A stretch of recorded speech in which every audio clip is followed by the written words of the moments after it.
अभी न जा छोड़ के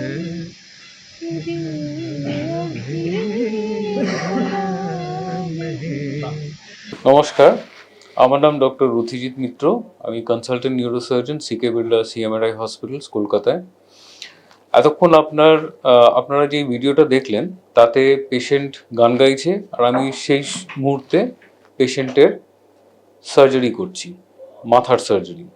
এটাকে আমরা বলে থাকি অ্যাওয়েক ক্রেনিওটমি। অ্যাওয়েক ক্রেনিওটমিতে পেশেন্টের মাথায় যখন সার্জারি চলে তখন পেশেন্ট কিন্তু জেগে থাকে, যাতে আমরা বুঝতে পারি যে আমরা ব্রেনে কোনো ড্যামেজ করছি কিনা। সাধারণত অনেক কিছু ব্রেনে কোনো লিশন থাকলে, টিউমার ধরুন, কিংবা অন্য কোনো জিনিস থাকলে, যেটা ব্রেনের একটা এলিকুয়েন্ট পার্ট মানে হচ্ছে ব্রেনের যেই পার্টটা আপনার কোনো ভাইটাল ফাংশন কন্ট্রোল করে, মানে হাত নাড়া, পা নাড়া, মুখে কথা বলার এবিলিটি, এই জিনিসগুলো যেই ব্রেনের পার্টগুলো কন্ট্রোল করে, আর সেই ব্রেনের পার্টের কাছে যদি আমার কোনো ব্রেনের লিজেন থাকে কিংবা টিউমার থাকে, তখন আইডিয়ালি আমাদের অ্যাওয়েক ক্রেনিওটমি করা উচিত। কারণ সেই ক্রেনিওটমির সময় আমরা অ্যাসেস করি যে কোন জায়গাটা কাটা যাবে আর কোন জায়গাটা কাটা যাবে না, আর তার রিয়েল টাইম ফিডব্যাক আমি দেখতে পারি যে পেশেন্ট হাত নাড়ছে কি নাড়ছে না, কি পা নাড়ছে কি নাড়ছে না, কিংবা কথা বলছে কি বলছে না।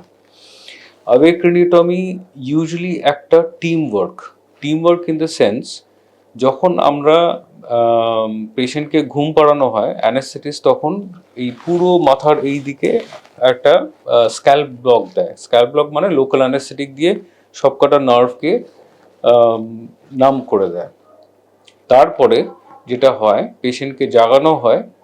জাগানোর আগে আমরা মাথার খুলিটাকে কেটে রাখি, এবং মাথার যে কাভারিংটা আছে, যেটাকে বলা হয় ডিউরা, সেটাকে আমরা ইনট্যাক্ট রাখি, আর তাতে লোকাল অ্যানেস্থেটিক কিছুটা লাগিয়ে রাখি।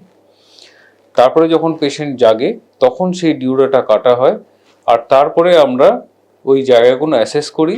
আর সামনে দাঁড়িয়ে থাকে আমাদের speech and language therapist, plus আমাদের নিউরোলজিস্ট, ওরাও দাঁড়িয়ে থাকে। ওরা কন্টিনিউয়াস অ্যাসেস করতে থাকে, আর মাথার ব্রেনের ওই জায়গাগুলো একটু ছোট্ট করে আলতো করে শক দেওয়া হয়, সেটাকে আমরা বলি কর্টিক্যাল স্টিমুলেটর। ওটা একটা আলাদা মেশিন। সেই মেশিনগুলো দিয়ে শক দিতে দিতে যখন দেখা যায় যে একটা পার্ট ব্রেনের ওই অ্যাক্টিভিটি, যেই পেশেন্ট গান গাইছে কি ইয়ে করছে, সেটা কমে যায়, তার মানে আমার ওই জায়গাটা যাওয়া উচিত না। So that is all in all একটা অ্যাওয়েক ক্রেনিওটমি। কিন্তু এবার প্রশ্ন হচ্ছে, সব পেশেন্টের যেই ওই টিউমার যেগুলো হয় কিংবা লিজেন হয়, কি করা যায়? করা যায় না। ওই জন্য পেশেন্টকে প্রথমে ক্লিনিক্যাল সাইকোলজিস্টকে দিয়ে অ্যাসেস করাতে হয় যে সেই ওই অপারেশনটা পুরোপুরি জেগে থেকে এন্ডিওর করতে পারবে না পারবে না। যদি সেটা না হয়, সেটার অন্য একটা পদ্ধতিতে আমরা যাই, যেখানে আমরা কর্টিক্যাল ম্যাপিং করি পেশেন্টকে ঘুম পাড়িয়ে।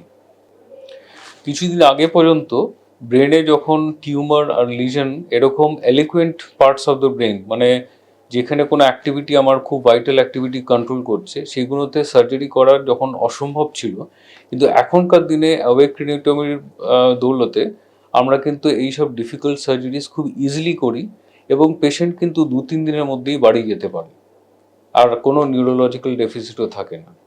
ধন্যবাদ।